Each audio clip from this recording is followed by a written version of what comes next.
Welcome back to another episode of Learn English with Podcast Conversation.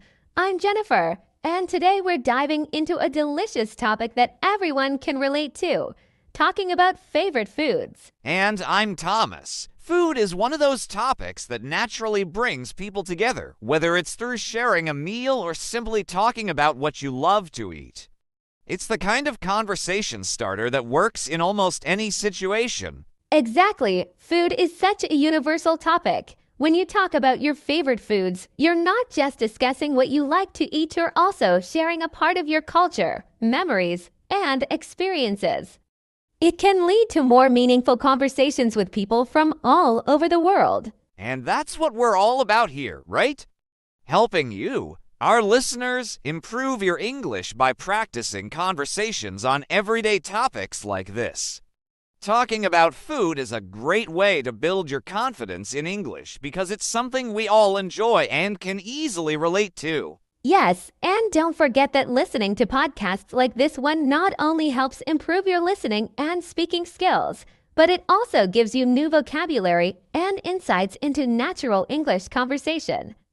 You'll learn how to discuss your preferences, share experiences, and even give recommendations all in English. That's right. So, by the end of today's episode, you'll be more comfortable discussing your favorite foods and engaging in small talk on this topic.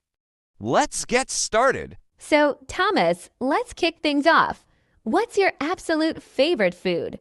Something you could eat over and over again and never get tired of. That's a tough one because there are so many foods I love, but if I had to choose, it would definitely be pizza. I know it might sound simple, but pizza is such a versatile dish. You can have it with a thin crust, deep dish, vegetarian, loaded with meat, or even with creative toppings like pineapple or truffle oil. It's the kind of food that adapts to every taste. Pizza is such a great choice. It's interesting how every culture seems to have their own version of it. Even though it's originally Italian, you can find pizza all over the world with local twists. Personally, I love a good wood-fired pizza with fresh basil, mozzarella, and a drizzle of olive oil. There's something about the simplicity of it that's just so satisfying. Exactly. And it's not just the taste, but also the experience of sharing it with others. Pizza is usually something you eat with friends or family, so it creates these moments of togetherness. Plus, the variety means that everyone can find something they enjoy, whether it's a classic margarita or something more adventurous. That's a great point. Food, in general, has this power to bring people together. It's not just about eating, but also about sharing experiences, stories, and traditions. I think that's why talking about food is such a popular topic in small talk. It helps people connect on a personal level. Totally agree. And speaking of connection, another favorite food of mine is homemade pasta. There's something special about making it from scratch, the process of kneading the dough, rolling it out, and then cutting it into shapes. It's a labor of love, but the result is always worth it. I love that. Homemade pasta really does taste different from store-bought. It's fresh, and you can really taste the care that goes into making it. I've tried making it a couple of times, but I need more practice. What kind of pasta do you usually make? I usually stick to fettuccine or ravioli because they're relatively easy, but I've also tried making gnocchi a few times. It's tricky to get the right texture, but when you do, it's like little pillows of goodness. I enjoy experimenting with different fillings for ravioli too. Sometimes I go with classic cheese, and other times I'll try something more unique like butternut squash or mushroom. That sounds amazing. And that's the fun part about cooking, right? Experimenting with different ingredients and discovering new flavors. It's one of the reasons why food conversations are so engaging. Everyone has their own take on a dish, and you always end up learning something new. Exactly, whether you're trying a new recipe or talking about food with others, there's always something new to discover. I think that's why I enjoy these conversations so much.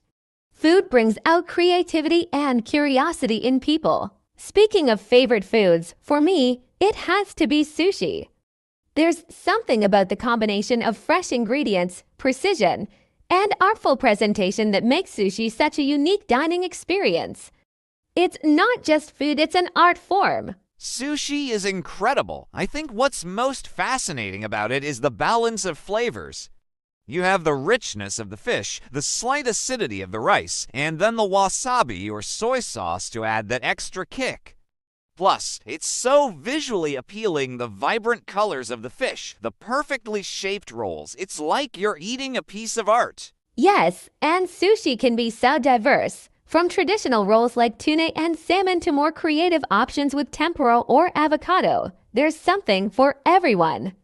I also love the variety of texture, smooth, crunchy, chewy. It's like every bite is a new experience. Have you ever tried making sushi at home? I've attempted it a few times, and let's just say it's a lot harder than it looks. Getting the rice just right is an art in itself, not to mention rolling it without everything falling apart. I have. It's definitely a challenge. But once you get the hang of it, it's so rewarding. The key is to be patient and use the right tools.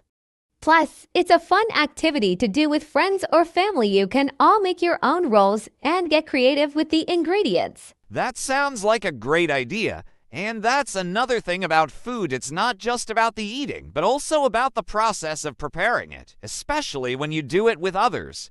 It creates shared memories and experiences that make the food even more meaningful. Absolutely. And when you talk about food with others, you're not just sharing your preferences, you're also sharing stories, traditions, and experiences.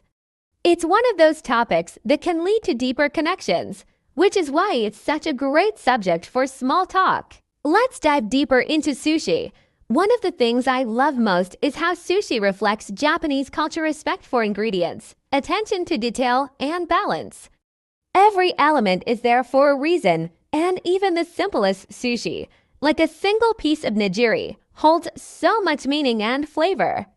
When I traveled to Japan, I had sushi at this tiny restaurant, and the chef explained the origin of each ingredient.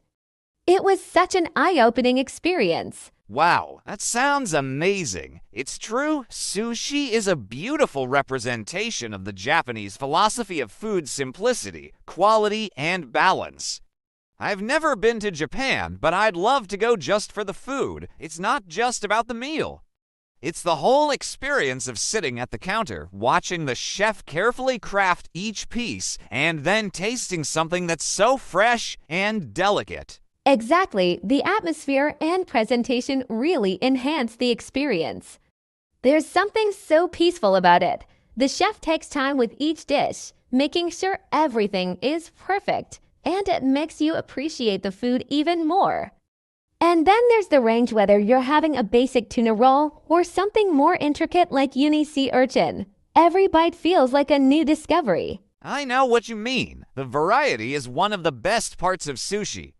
I love trying different types, and even though I usually stick to rolls, I've recently been getting into sashimi. The freshness of the fish is so key, and you can really taste the difference between the high-quality, melt-in-your-mouth pieces and the ones that are just average. Sashimi is incredible, especially when it's paired with just a touch of soy sauce or a bit of wasabi. You don't need much because the fish speaks for itself. It's pure, clean, and fresh. And that's something that really stands out in Japanese cuisine, knowing when to let the ingredients shine without overwhelming them with too many other flavors. That's such a good point, and that philosophy is something we can carry into our own cooking and food discussions. Sometimes simplicity can lead to the most memorable meals or conversations. I think that's why talking about food in social settings is so successful. It's a natural way to connect and learn more about each other. Now, let's switch it up a bit. While sushi is fantastic, one of my other favorite foods has to be barbecue. It's almost the complete opposite of sushi in terms of flavor and preparation, but there's something about slow-cooked meat, smoky flavors, and all the side dishes that just hits the spot. Oh, barbecue is amazing. I think it's one of those foods that brings people together. You're not just eating, you're part of the process, whether it's grilling with friends or gathering around the table to enjoy a meal together. There's a social aspect to it that makes it really special. Exactly. And depending on where you are, barbecue can mean so many different things. In the U.S., for example, you have different regional styles. Texas is known for its brisket. The Carolinas are famous for pulled pork with vinegar-based sauces, and Kansas City has its own sweet, tomato-based sauce. Each region has its own take, and they're all delicious in their own way. I love that about barbecue. Every time I travel, I try to find the local barbecue spot and see how it compares. It's fun because you get to taste different flavors and cooking techniques, and you can learn a lot about the culture of a place through its food. Plus, it's such a comfort food. There's nothing quite like biting into a perfectly smoked piece of brisket or ribs. Oh, I agree. And the sides. Barbecue is never complete without sides like cornbread, coleslaw, mac and cheese, and baked beans. It's a full meal experience. And the thing about barbecue is that it's not just about the food, it's about the experience of cooking it too. I love spending a day grilling, especially if it's for a big gathering. That's so true. The preparation is half the fun, especially when you're cooking with others. It's a slow process, but that's what makes it special. You have time to chat, relax, and enjoy the day while the food slowly comes together. I think that's part of what makes barbecue so enjoyable. It's not rushed. It's meant to be savored, both in cooking and in eating. Exactly. And because it takes time, it becomes this event that everyone looks forward to. It's one of those meals that's not just about satisfying hunger. It's about creating memories with the people you're with. That's why talking about food, especially comfort food like barbecue, can lead to really meaningful conversations. Another food that I find really special is Thai cuisine. The balance of flavors, sweet, salty, spicy, and sour, makes every bite so exciting. Thai food really knows how to hit all the taste buds in just the right way. Yes, Thai food is one of my favorites too. I love how it's so flavorful, but also really fresh. There's always a mix of herbs, spices, and vibrant vegetables that make the dishes feel light but still satisfying. My go-to Thai dish has to be pad Thai. It's got that perfect combination of textures and flavors, especially with a squeeze of lime on top. Pad Thai is amazing. The combination of the noodles, the crunch from the peanuts, and that slightly tangy sauce, it's so comforting but full of flavor. I also love Thai curries, especially green curry. The coconut milk makes it creamy, but then you have the heat from the chilies, and it just creates this perfect balance. Yes, Thai curries are so rich and flavorful.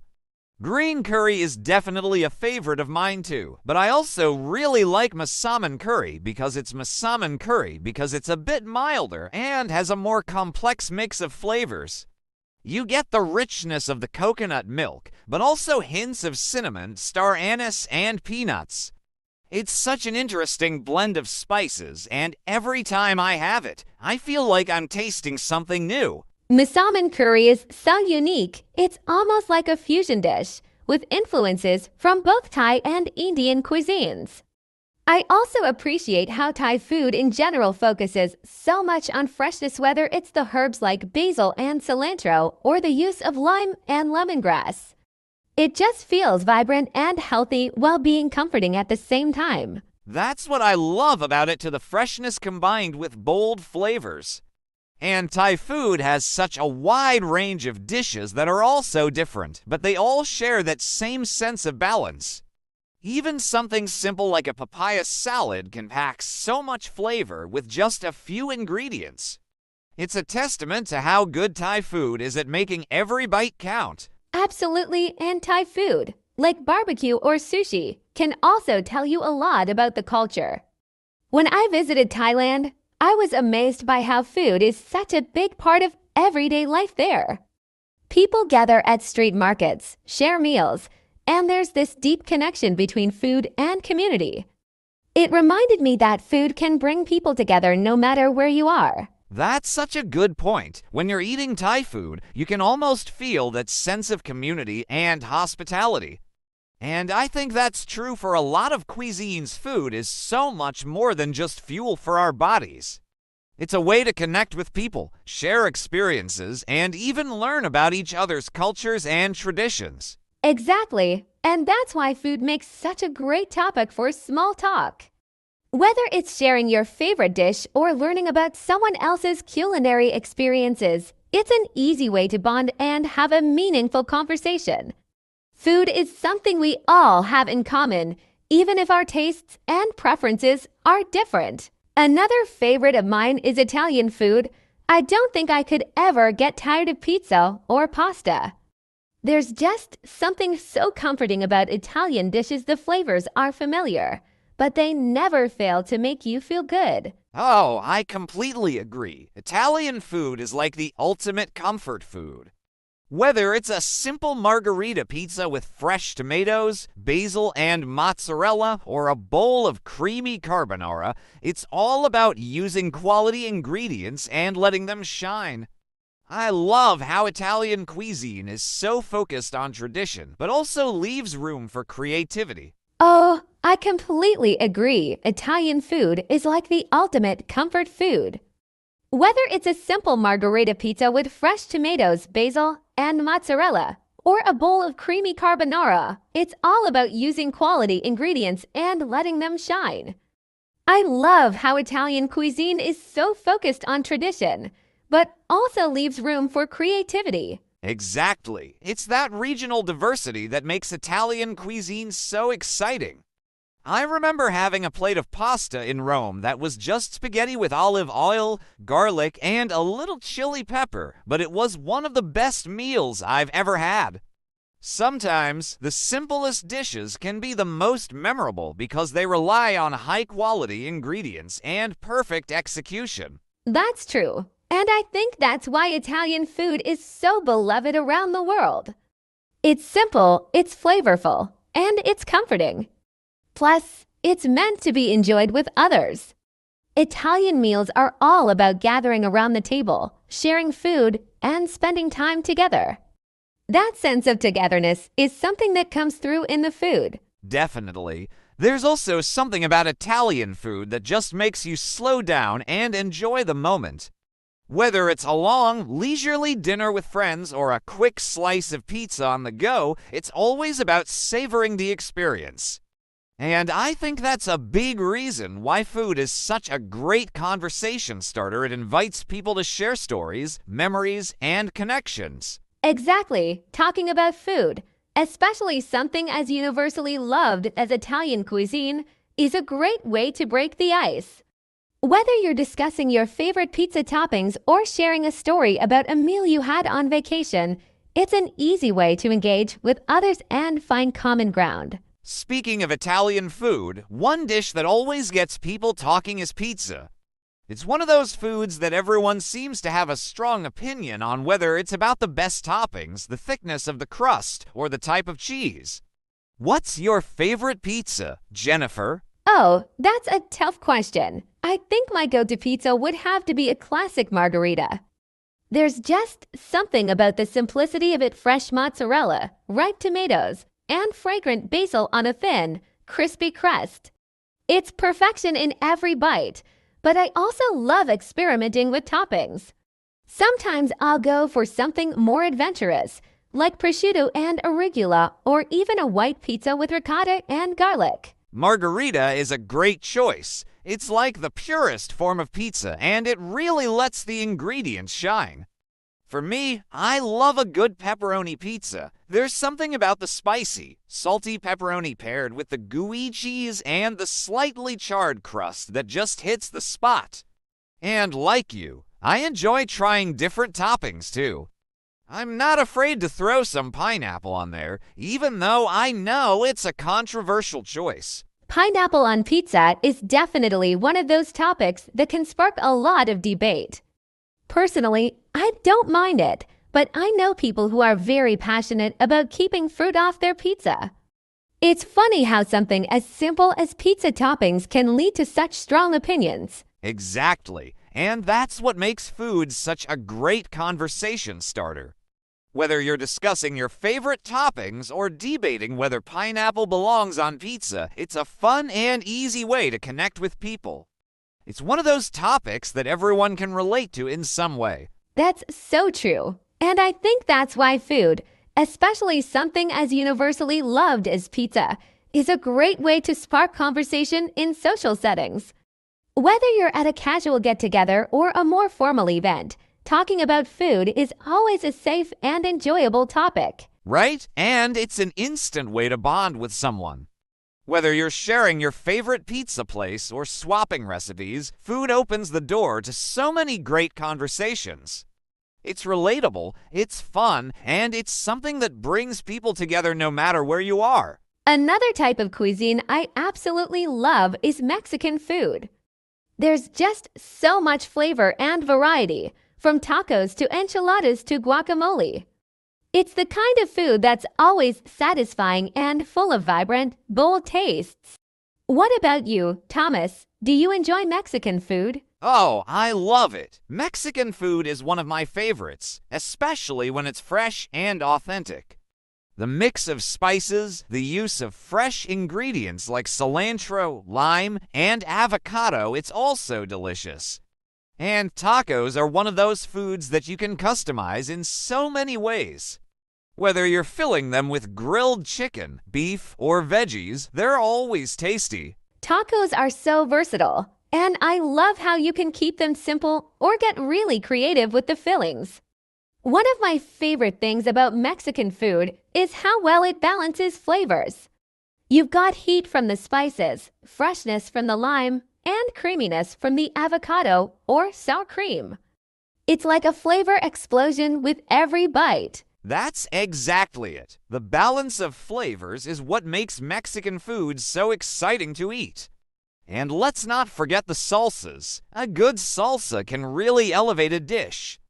I like a bit of heat, so I usually go for something like a spicy habanero salsa, but I also enjoy a good mild salsa verde. It's all about the layers of flavor that make each bite interesting. Yes, the salsas are such a key part of the experience. I think that's what makes Mexican foods so engaging. It's interactive. You can build your own tacos, add your favorite salsa, and customize everything to your liking. It's perfect for social gatherings because everyone can make it their own. Exactly. It's fun and social, which makes it a great topic for small talk. Talking about your favorite taco toppings or your go-to Mexican dish can easily lead to a deeper conversation about travel, culture, or even cooking tips. And it's such a relatable topic because almost everyone has had some experience with Mexican food. That's so true. And I think Mexican food, like pizza or barbecue, has become a global favorite. It's the kind of cuisine that's spread all over the world, and you can find amazing Mexican restaurants in almost any city. It's another example of how food connects people across cultures. Speaking of food and travel, have you ever traveled to Mexico, Jennifer? I've heard the food there is even better than what we get in restaurants abroad, especially when you try it from street vendors. Yes, I had the chance to visit Mexico a couple of years ago, and the food was incredible. The street food is definitely something special.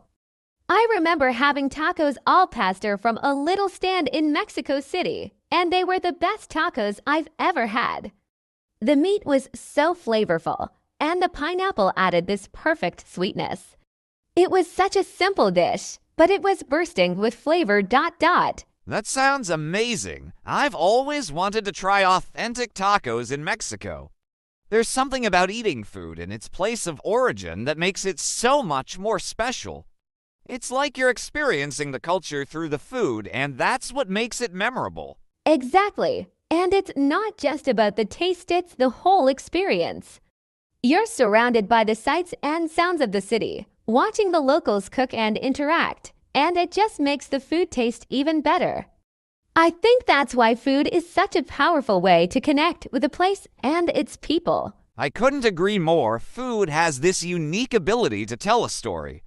Whether it's a family recipe that's been passed down for generations or a dish that represents the flavors of a region, there's always a story behind the food. And when you're traveling, those stories become part of your experience. Absolutely. And sharing those stories when you get back home can be a great way to bond with others. Talking about your favorite dishes or meals you've had while traveling is such a natural conversation starter. It brings back memories, and it's always fun to hear what other people have experienced. Yes, and it's also a great way to share tips and recommendations. Whether it's a must-visit restaurant or a local dish you have to try, talking about food and travel opens the door to so many interesting conversations. It's one of those topics that people are always excited to talk about. Another favorite food of mine that I think gets overlooked sometimes is Mediterranean cuisine. I love how it's light but still full of flavor. Dishes like hummus, falafel, and fresh salads with feta cheese and olives are just so refreshing. Do you enjoy Mediterranean food, Thomas? I love it. Mediterranean food is so healthy and flavorful at the same time. It's the perfect balance of fresh vegetables, healthy fats like olive oil, and lean proteins like grilled fish or chicken. Plus, it's so versatile. You can have a simple meze platter with dips like hummus and baba ganoush, or something heartier like moussaka or a lamb kebab. Exactly. It's a great way to eat clean without sacrificing flavor. I also love how Mediterranean meals are typically shared, which makes them feel more communal.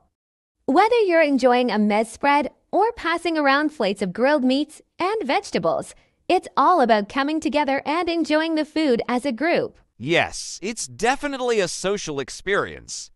And I think that's what makes Mediterranean food such a good topic for conversation. It's about more than just the food, it's the whole dining experience.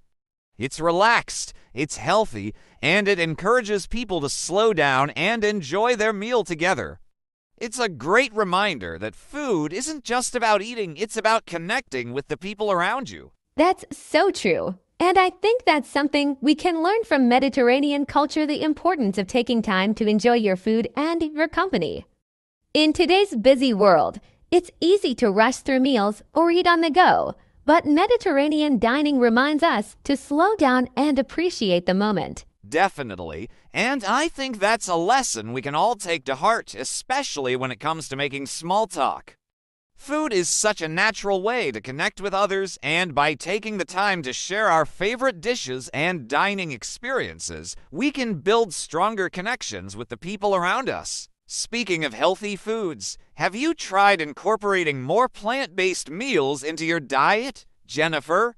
I've been experimenting with more vegetarian dishes lately, and I'm surprised by how satisfying they can be. I have, in fact, I've been making more vegetarian and even vegan dishes lately. It's amazing how much flavor you can get from vegetables, grains, and legumes when you cook them the right way. One of my favorite plant-based dishes is a hearty vegetable curry with lentils. It's filling, nutritious, and packed with spices like turmeric and cumin. That sounds delicious. I've been trying out different kinds of veggie burgers, and it's incredible how much variety there is now.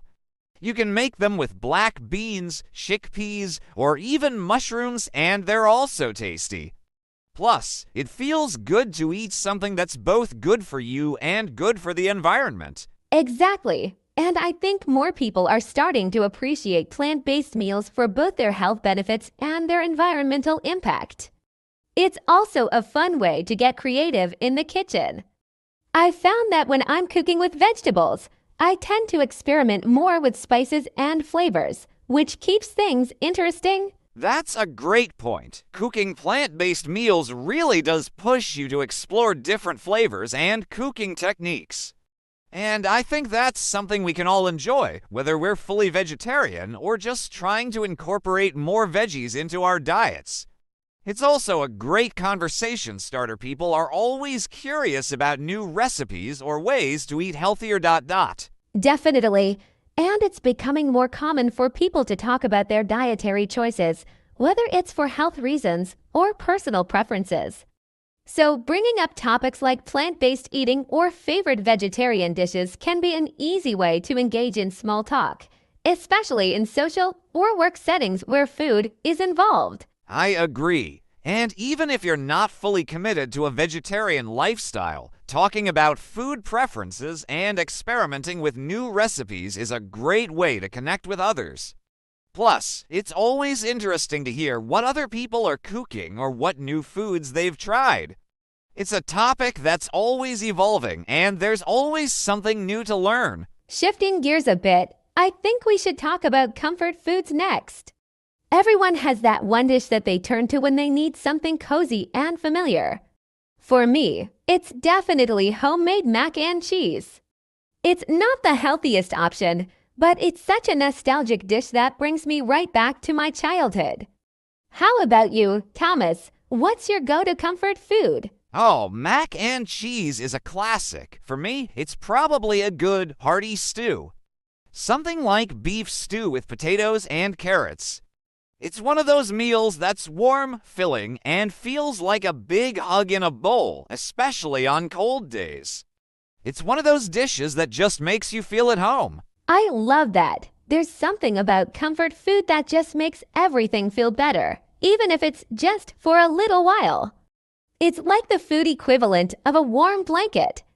And I think comfort food is another great topic for small talk because everyone has their own version of it, whether it's a childhood favorite or a dish that reminds them of home. Exactly. And it's always fun to hear about other people's comfort foods because they often come with a story. Whether it's something their parents used to make or a dish they learned to cook on their own, comfort food usually has some personal meaning behind it.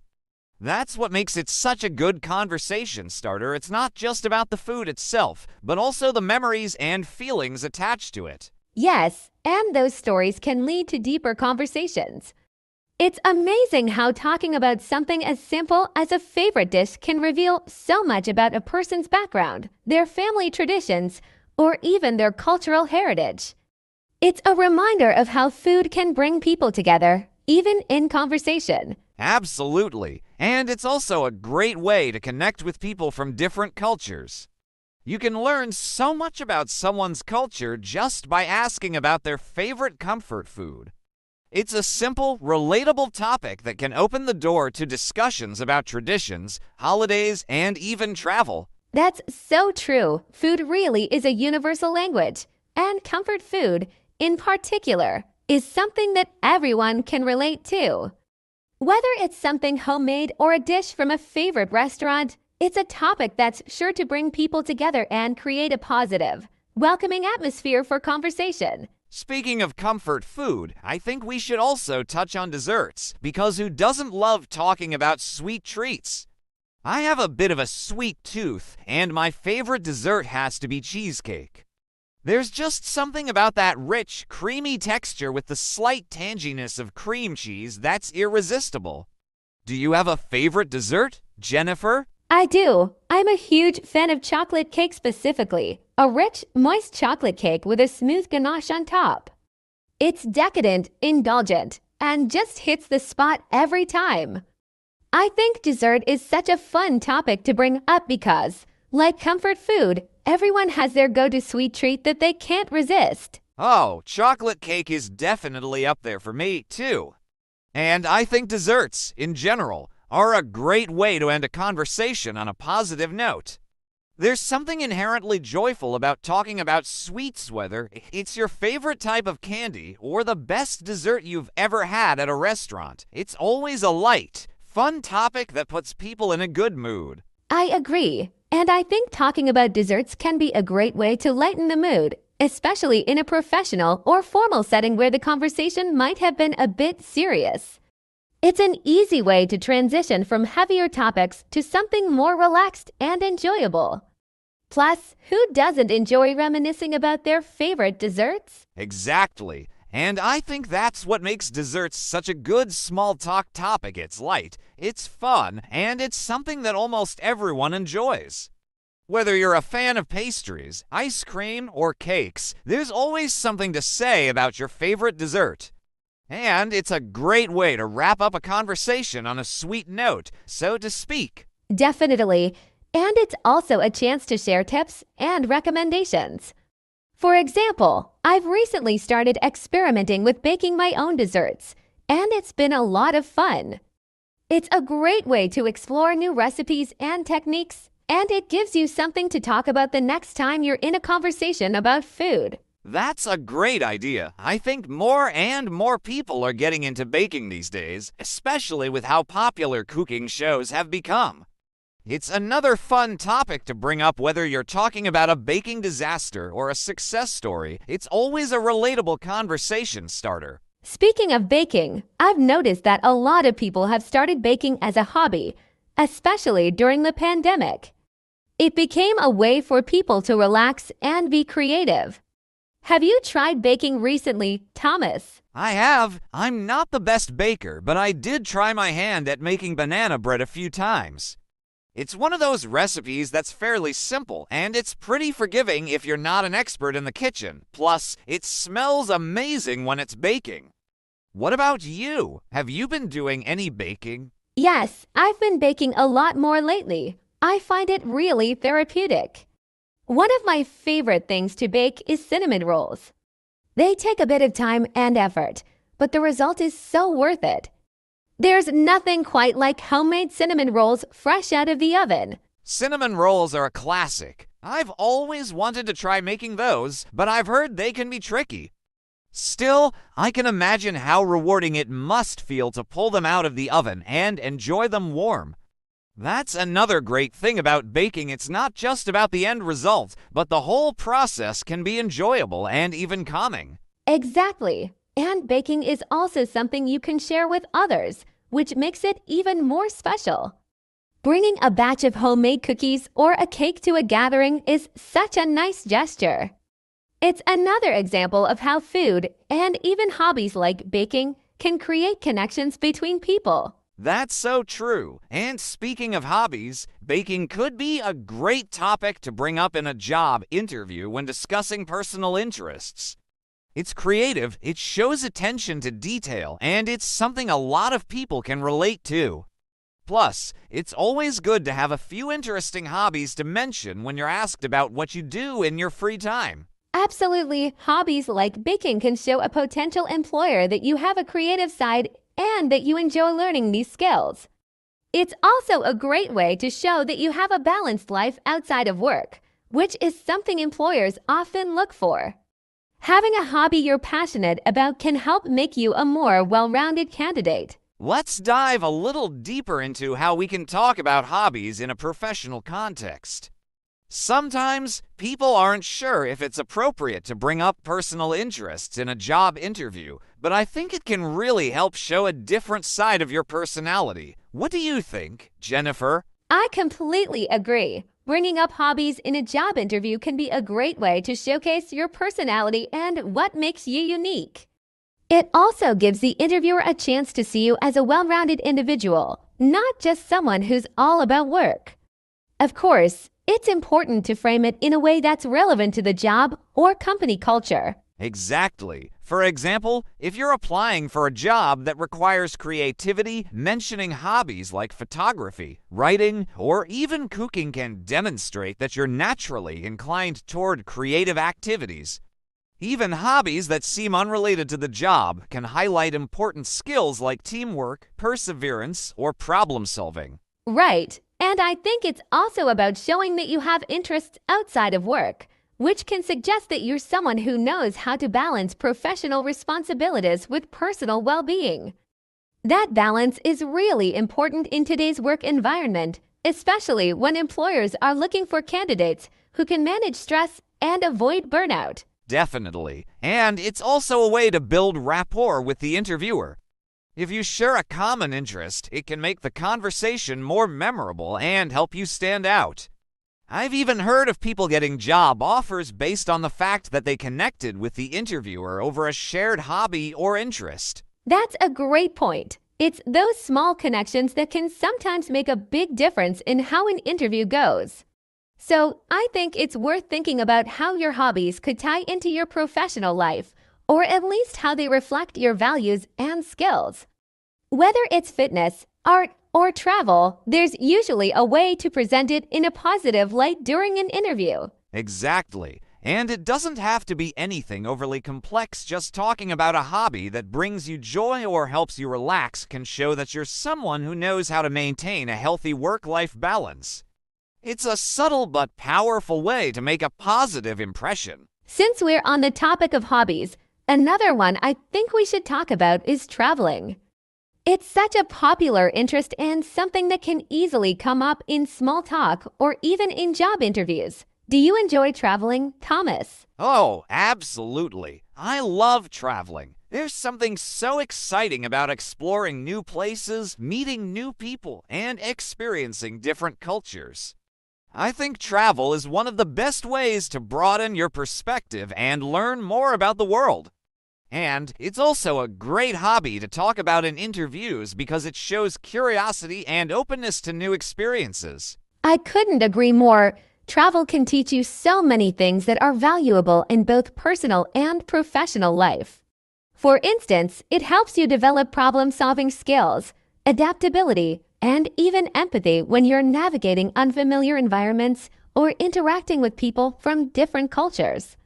Plus, it's such a fun topic to talk about. Everyone loves sharing their favorite travel stories. Exactly. And I think mentioning travel as a hobby in a job interview can be a great way to show that you're comfortable stepping outside of your comfort zone and embracing new challenges. Whether it's planning a trip, handling unexpected situations while traveling, or learning a few phrases in another language, all of those experiences can translate into valuable skills in the workplace. That's a really good point. Travel requires flexibility and planning, which are great qualities to demonstrate in a professional setting. And I think employers appreciate candidates who are well-rounded and have a life outside of work. Travel is a great example of a hobby that shows you're willing to learn, grow, and take on new experiences. It's also a great way to connect with others.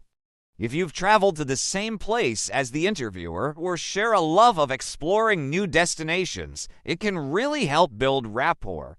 Travel stories are a fun, lighthearted topic that can also give you a chance to share some of your personality and interests. Definitely. And even if you haven't traveled extensively, you can still talk about places you'd love to visit or trips you're planning in the future.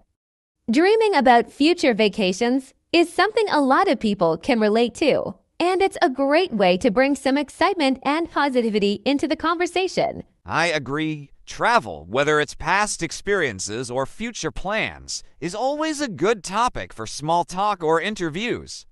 It's something people enjoy discussing, and it can reveal a lot about a person's interests, values, and sense of adventure. Since we're talking about travel, let's dive into the idea of dream vacations. Everyone has a place they've always wanted to visit, right? For me, it's Japan. I've always been fascinated by the culture, the food, and the beautiful landscapes. What about you, Thomas? Do you have a dream destination? Absolutely. Japan is high on my list too, but I think if I had to pick just one place, it would be New Zealand. The scenery there is absolutely breathtaking, and I love the idea of exploring the natural landscapes, hiking, visiting the beaches, and maybe even trying some of the adventure sports they're known for. It just seems like the perfect mix of relaxation and excitement. New Zealand sounds incredible. It's one of those places that feels like it's a world away, but the natural beauty is definitely worth the long flight. What about the culture there? Are there any cultural experiences you're particularly interested in? Definitely. I'd love to learn more about the Maori culture and maybe even visit a few cultural sites. I think experiencing the traditions and learning about the history of the indigenous people there would be really fascinating. And of course, there's the food. Trying new dishes is always a big part of traveling for me. Same here. I love exploring new foods when I travel. It's such a big part of experiencing a new culture. Speaking of food, I've heard that New Zealand has some amazing seafood and wine. I imagine the food scene there is as stunning as the landscapes. Yes, I've heard that too. That's one of the things that excites me the most about traveling. You get to taste things you might not have had a chance to try otherwise, and you get to enjoy it in a whole new setting. It's like a full sensory experience when you're traveling sight, sound, taste, and even the people you meet. Exactly. It's all about the overall experience. Whether it's the food, the people, or the landscapes, travel has a way of staying with you. And when you mention traveling in an interview, it shows that you're someone who values learning and embracing new experiences, which can definitely leave a good impression. Let's switch gears a little bit. Since we've talked about dream destinations and trying new foods, how do you feel about revisiting places you've already been? Do you prefer discovering new spots or going back to places you love? That's a tough question. I think I love a bit of both. There's something comforting about going back to a place where you already know the lay of the land. It's almost like coming home in a way. But at the same time, the thrill of discovering somewhere completely new is unbeatable. How about you? I'm with you there. I've definitely gone back to some places I loved, but I do have a big desire to keep exploring new places. There's just so much world out there to see, and every new place you visit has something unique to offer. I think it really depends on the type of trip I'm looking for. Sometimes I want the comfort of familiarity, and other times I'm all about the adventure. Exactly. Sometimes you just want to go back to a favorite spot and soak in the familiarity, especially when you're looking for a relaxing vacation. But when you're in the mood for excitement and new experiences, exploring a brand new destination can be really rewarding. It's all about balance, right? Definitely. And this idea of balance between familiarity and newness can be an interesting topic to bring up in interviews as well. It shows that you're adaptable and open to new experiences while also appreciating the value of reliability and comfort. I think that's a trait a lot of employers would appreciate. That's a great way to put it. It's not just about where you've been or where you want to go, but how your experiences have shaped you as a person. Whether you're revisiting a familiar place or stepping into something new, you're always learning and growing. And that's something that can really resonate in a professional setting. Exactly. I think it's important to show that travel and hobbies in general can give you a well-rounded perspective on life.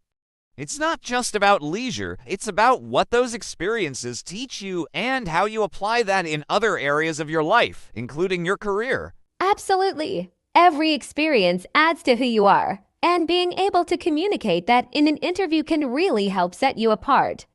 It's all about finding the balance between professional skills and personal growth. Another thing I think we should talk about is how different types of vacations appeal to different people. Some love relaxing on a beach, while others crave adventure or cultural immersion. What's your ideal vacation style, Thomas? I think I lean toward a mix of both. I love the idea of spending a few days relaxing by the beach or pool, but then I also like to throw in some exploration, whether it's hiking, visiting museums, or checking out local markets. I like to keep it balanced. What about you? I'm the same. I love a good beach vacation, but I also need some activities to keep things interesting. I enjoy diving into the local culture, trying different foods, and learning about the history of the place. It's the combination of relaxation and exploration that makes a vacation feel complete for me. That's a great approach, and I think it's similar to how we approach work and life balance too. Just like vacations, it's important to find that mix of downtime and productivity in our daily lives. It keeps things fresh and prevents burnout, whether we're talking about work or personal time. Exactly. The same principle applies to both. Just like a balanced vacation can leave you feeling recharged, having a good work-life balance is key to staying motivated and energized. And I think this is another thing that's becoming more important to employers, knowing that their employees value both hard work and relaxation. That's so true. Employers today are definitely more focused on promoting a healthy work-life balance and sharing stories about how you manage that, whether it's through travel, hobbies, or personal time, can be a great way to connect with them in an interview. Absolutely. It shows that you're mindful of your well-being, which in turn helps you perform better at work. It's all about striking that right balance, whether you're planning a vacation or navigating your career. Another interesting aspect of vacation planning is how some people prefer to stick to itineraries, while others go with the flow.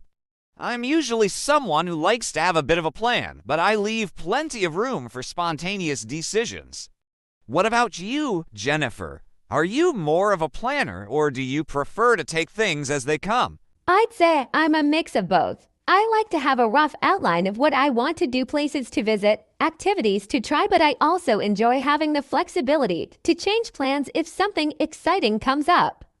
If I stumble upon a cool cafe or hear about a local event, I'm totally fine with adjusting my plans to fit that in. It's about making sure there's structure without feeling restricted. That's a great way to approach it. I think being flexible while traveling can lead to some of the best experiences. Sometimes the unplanned moments are the most memorable ones. But having that basic structure gives you a sense of security, which is important too, especially when you're in a new place. Exactly. It's all about balance again. You don't want to feel like you're rushing from one activity to the next, but you also don't want to miss out on opportunities because you were too rigid with your plans. I've had trips where sticking to the itinerary felt exhausting, but when I allowed myself to be more spontaneous, it made the experience so much more fun. That's so true, and it also relates back to career goals. In an interview, you can talk about how you value planning and organization, but also emphasize your ability to adapt when things don't go as planned. It's a great way to showcase flexibility and resourcefulness, qualities that employers appreciate. Absolutely. Flexibility is key, not just in travel, but in life and work. Being able to adapt to new situations shows that you're capable of handling challenges with ease. It's another valuable trait to highlight when discussing hobbies and experiences in a job interview. Exactly. It's a way to demonstrate that you're well-rounded, structured enough to set goals and achieve them, but adaptable enough to handle any changes that come your way. And I think travel is one of the best ways to develop that skill set. Speaking of flexibility, I'm curious about how you approach packing for trips. Are you a light packer or do you bring everything just in case? I try to be a light packer, but I tend to bring a few just-in-case items that end up making my bag heavier than planned. I'm always thinking, what if the weather changes? Or what if I need an extra pair of shoes? It's a struggle. How about you? I can totally relate. I try to pack light, but there's always something extra I throw in at the last minute, like an extra jacket or another pair of shoes. I think the key is to be practical, but it's hard to let go of the what-if thoughts when packing. I guess it's about finding that balance, once again. It's funny because packing is kind of like life in a way. You can plan as much as possible, but there's always going to be that element of unpredictability. Just like in a career, you can be prepared for certain situations, but sometimes you have to improvise. And it's those moments when you're most unprepared that you learn the most. That's a really interesting comparison, and it makes a lot of sense. Being prepared is important, but being ready to handle surprises is equally important. Whether it's travel or life in general, you have to be open to adapting and making the best of whatever comes your way. Exactly. And packing lightly for a trip can be a metaphor for keeping things simple and focusing on what's most important. You don't need to bring everything, just the essentials. It's a mindset that applies to work, too. In an interview, mentioning how you've learned to prioritize and focus on what matters can really resonate with employers. Definitely, and the same goes for making decisions on the go. It's all about prioritizing what's important in that moment, whether it's on a vacation or in your career. Flexibility, adaptability, And knowing what matters most are skills that can be applied in so many different areas. Let's talk about something fun traveling with others versus traveling alone. I know some people love traveling with friends or family, while others prefer solo trips. What's your take on it? I love traveling with friends and family because it makes the experience more social and fun. But I also enjoy solo trips because they give you a sense of independence. There's something special about navigating a new place on your own, meeting new people, and making decisions just for yourself. What about you? I'm the same way. Traveling with others can be a lot of fun, especially when you're sharing those memorable moments with someone close to you. But there's something incredibly rewarding about traveling solo. You get to do things at your own pace, focus on your own interests, and really immerse yourself in the experience. Exactly. I think solo travel pushes you out of your comfort zone in a way that's really valuable.